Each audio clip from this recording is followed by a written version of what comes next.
My name is Marin A. Lockwood. I am 32 years old. My phone buzzed 3 times in a row, sharp, rapid vibrations that didn't signal memes or jokes, but trouble. I was sitting at my glass desk, finishing an email to an airline executive, when a banner flashed across the top of my phone screen. Hey, siblings only. I almost ignored it. I usually did.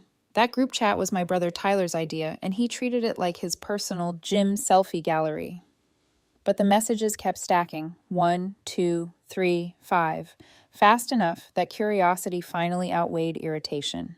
I sighed, picked up my phone, and tapped the thread open. Tyler, flights booked, Vegas trip. Let's go. Brooke, finally. Siblings only vacation. You three deserve it. So happy for you. I frowned. You three. Another bubble popped up immediately. Tyler, just to be clear, actual siblings only. No plus ones, no extras. Then the knife twist. Brooke, yeah, Marin, you know what we mean. It's a BioKids trip. Hope you're not offended. For a moment, the world around me faded. The quiet AC hum, the faint laughter from the open concept workspace outside my office, the tap-tapping of someone typing across the hall. Even the glow of my own company logo etched into my glass door blurred. Extras. That's what I was to them. Not a sister, not equal, just the girl Dad met when I was 3, signed adoption papers for, and then treated like a long-term house guest he couldn't evict. I swallowed hard, fingers hovering over the keyboard. The urge to fire back something sharp buzzed under my skin. But then my laptop pinged, a meeting reminder. Skyline Air, CEO video call, 5:30 p.m. I checked my watch, 5:12. Business first, hurt feelings later. I set my phone face down, forcing my shoulders to unlock, and clicked into the polished video call interface. A moment later, Grant Mitchell's face filled my screen. Mid to late 50s, silver hair, expensive suit, professional ease radiating from him like a second skin. Marin, he said, smiling warmly.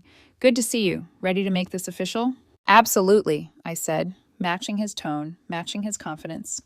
I've got the final numbers pulled. For the next half hour, we talked metrics, integration timelines, customer experience, the language of people who build things, people who do work that matters. My travel tech platform had helped Skyline rebook thousands of passengers during a meltdown of delays last month, preventing a PR disaster and saving them millions. Grant leaned closer to the camera. You did something special. We don't say that lightly. We want you in Seattle tomorrow morning for the internal announcement. Tomorrow morning. My breath caught. He continued, I've already arranged your flight. First class, of course. Skyline staff will escort you from the lounge. You'll love it. First class, tomorrow, Seattle. Perfect, I said, trying not to grin. I'll be there. He added quietly, Marin, you've earned this. Don't downplay it. The call ended. My inbox dinged immediately with the itinerary. Skyline Air, first class, VIP guest, 7 a.m. departure. The same airport my family would be at, probably around the same time. My pulse quickened, one part excitement, one part dread. I imagined it for just a second, me gliding through priority security while Tyler posted selfies from the economy line, while Brooke adjusted her messy bun in a compact mirror, while Mom fussed with the luggage tags like she was planning a royal expedition. Childish, petty. Except, was it? They had just called me an extra, told me I wasn't really family, that their vacation was for real ones. I picked my phone back up and opened the chat again. Mom, please don't take it personally, honey. It's just something they've wanted since they were little. Brooke chimed in immediately. Brooke, yeah, like the family vacations before you. You know, came along. We're just recreating that vibe. Tyler added, Tyler, we'll bring you something back though. I stared at the messages. They didn't ask how I felt. They didn't even consider it. They didn't care that I was sitting alone in my own office, a company I built from scratch, about to fly first class with the man who ran their entire airline world. I typed, me. No worries. Hope you all have an amazing trip.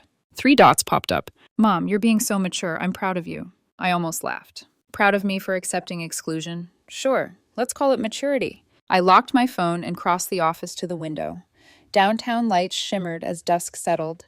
Jets arced across the darkening sky, leaving soft white trails behind them. Somewhere out there, people were flying toward families who wanted them. And here I was, still being told I didn't quite qualify. I thought about the nights I'd pulled all-nighters debugging code, about eating instant noodles so I could pay for cloud hosting, about selling my car to make payroll for my team, about the investor who once told me, "You're not leadership material. Maybe join someone else's startup instead." My family never knew any of this, never asked, never listened when I tried. Now things were different.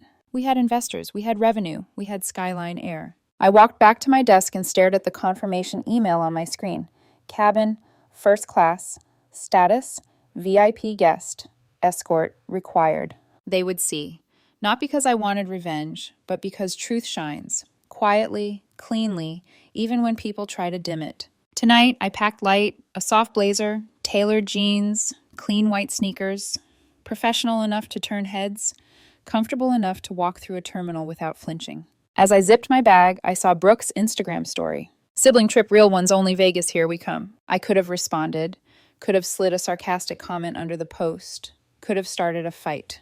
Instead, I turned my phone off. I lay in bed in the quiet dark, letting the sting of rejection settle into something harder, cleaner. Focus. If they wanted a siblings-only trip, fine. Tomorrow, they'd see exactly who they'd excluded. The terminal was buzzing when I arrived before sunrise. Rolling suitcases, early morning groans, the smell of burnt espresso from every corner. I checked the departure screen. Skyline Air, 2011, Seattle, 7:02 a.m. on time. Perfect. I headed toward priority security, scanning the crowd, and froze. There they were, my family. Mom smoothing her hair at the kiosk, Tyler recording yet another flexing video, Brooke loudly declaring that first-time Vegas visitors always look broke. I almost slipped behind a pillar, but Brooke turned. Her eyes widened. "Marin," Tyler spun. "What are you doing here?" I kept my face calm. "Catching a flight." Brooke blinked hard, like I'd said I was teleporting. "But you don't travel." Not true, not even close. I traveled constantly, for clients, investors, tech summits. They just never noticed. Tyler asked, "On what airline? Bargain jet?" Before I could answer, a TSA agent stepped forward, lifting the rope to the priority lane. "Miss Lockwood," he said, "right this way." My family froze. Mom's purse nearly slipped out of her hand. Priority lane, my name. The tone, polite, respectful, something they had never once matched. I gave them a small, polite nod and walked past them as the rope closed. Their stunned expressions burned into my mind as I placed my bag on the conveyor. Just before stepping through the scanner, I looked back. They were huddled together, whispering furiously. Good. Let them wonder. As I slipped my shoes back on, my phone buzzed. Grant Mitchell. "Morning, Marin. We have a situation at one of the Vegas gates. Meet me by gate 14. Gate 14. I paused, breath catching. That was their gate. The universe had a sense of humor. I took a slow breath, squared my shoulders, and walked toward gate 14, toward the crowd gathering, toward the tension rising, toward my family unknowingly waiting inside the storm. And for the first time in years, I wasn't scared. Gate 14 was a storm before the thunder. Even from a distance, I could hear the rising tide of frustration, voices overlapping, passengers craning their necks toward the departure board, where one brutal red word flashed above everyone's heads. Canceled. Skyline Air. 118. Las Vegas canceled. People groaned. Some cursed under their breath. A couple argued loudly with a gate agent who looked 2 apologies away from collapsing into tears. Suitcases bumped, children whined, someone's coffee spilled across the carpet as the crowd pressed forward for answers. And right in front of the desk, of course, was my family. Mom was flapping her hands wildly while speaking to the gate agent like she was commanding troops in a disaster zone. Brooke was on her tiptoes filming a rant for social media, complete with dramatic eye rolls. Tyler was yelling something about refunds for emotional distress, flexing slightly as though the gate agent might mistake him for a minor celebrity. I stood at the edge of the chaos, hidden enough to observe, watching them like I was watching old footage of people I used to know. Then a hush rippled through the crowd. A group of airline staff stepped through the side door. Polished shoes, navy uniforms, crisp name badges, and behind them, Grant Mitchell. Even in a crisis-laced airport gate, he carried himself like a man who owned the runway itself. Tall, silver-haired, calm. The kind of calm that demanded attention. People recognized him instantly. Whispers shot through the crowd. "That's the CEO. Is it really him? Why would he be here?" Grant scanned the sea of frustrated passengers. His gaze landed on me, and he smiled. "You made it," he called out, clearly, loudly, warmly. Every head turned. It felt like the world paused. Even my pulse stumbled. My family's head snapped around so fast I thought someone might get whiplash. Tyler's mouth literally fell open.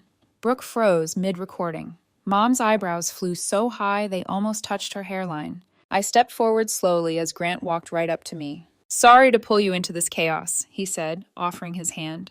"We'll handle the Las Vegas situation shortly, but first, welcome officially to the Skyline Air family." Gasps echoed. Someone whispered, "She works for Skyline?" Another murmured, "She must be important." Grant shook my hand firmly, smiling like this was the most natural thing in the world. My mother blinked 3 rapid times. You know our Marin?" she stammered. Grant replied gently, but firmly. "Know her? Your daughter is the reason thousands of our passengers weren't stranded last month. She built the system that saved our operational schedule."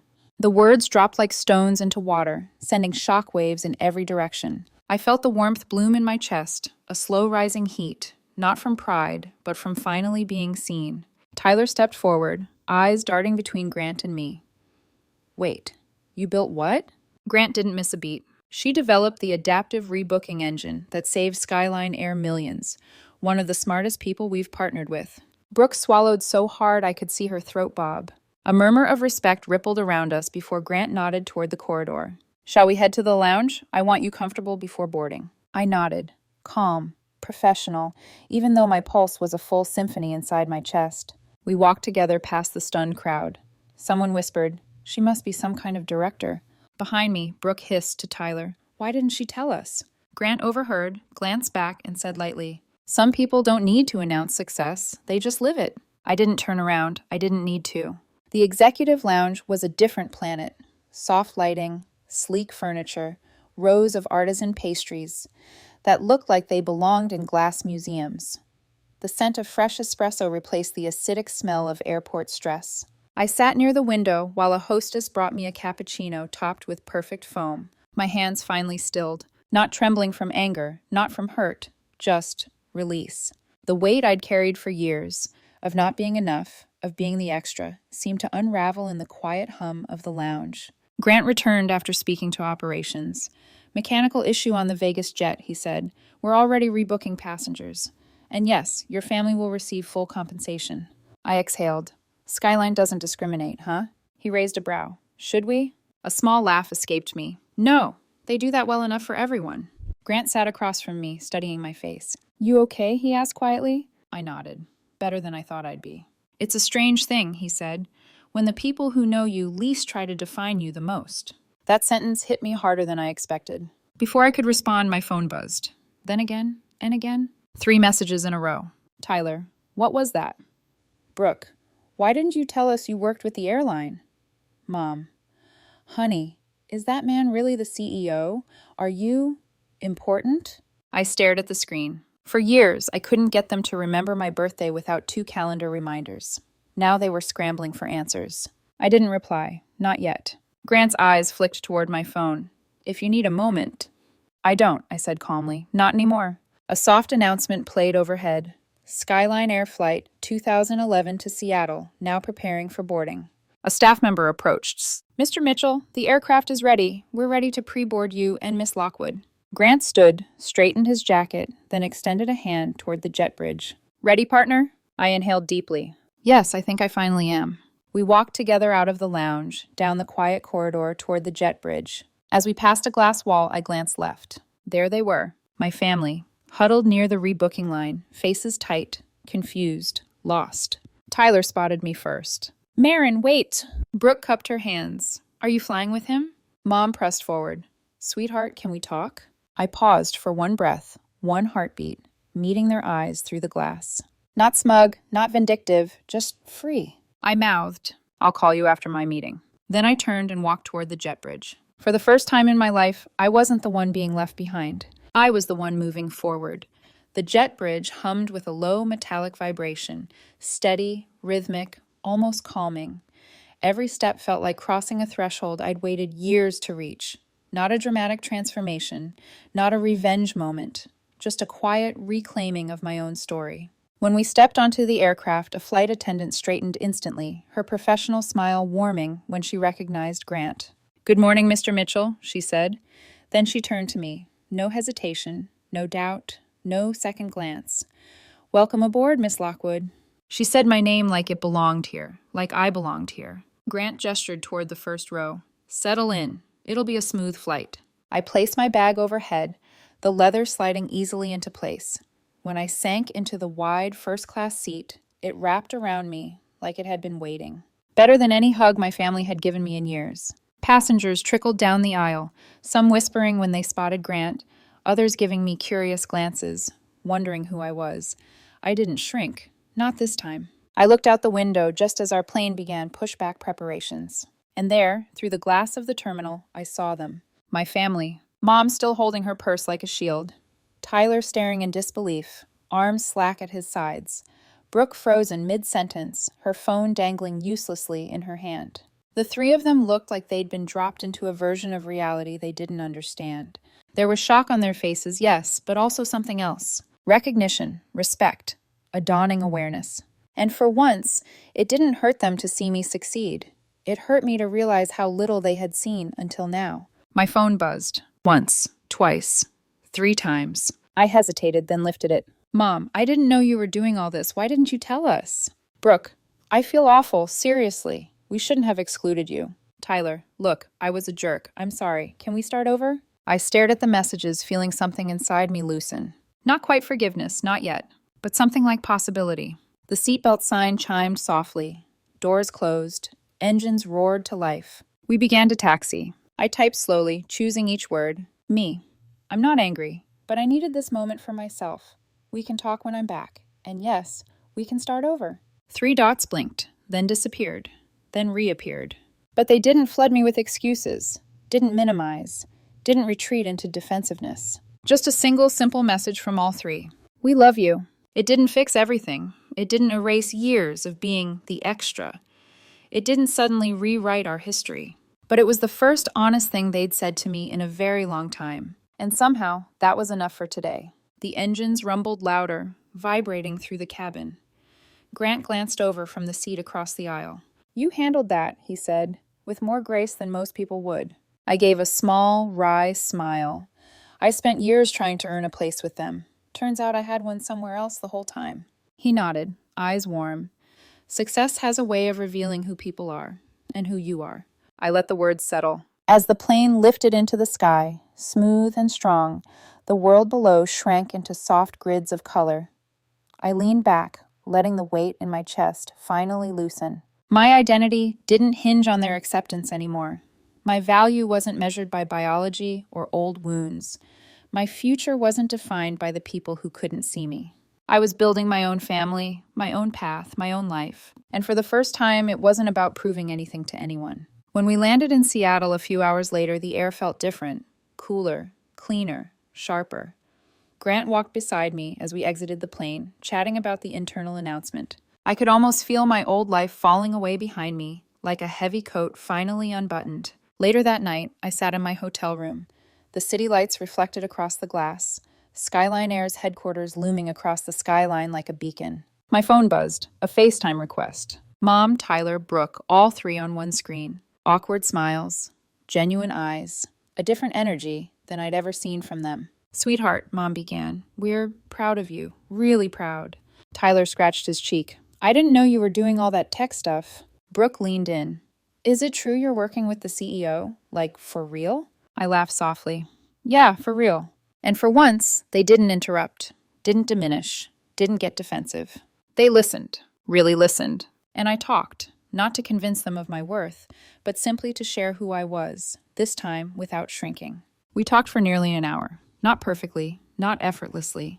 But honestly, when the call ended, I sat on the edge of the hotel bed, the hum of the city filling the silence. I didn't feel triumphant. I didn't feel victorious. I didn't feel vindictive. I felt at peace, because the truth was simple. They finally showed up, and so did I. Not as the extra, not as the outsider, not as the almost sister, but as myself, whole, steady, enough. This wasn't revenge. This was a beginning, a better one. And it felt perfect.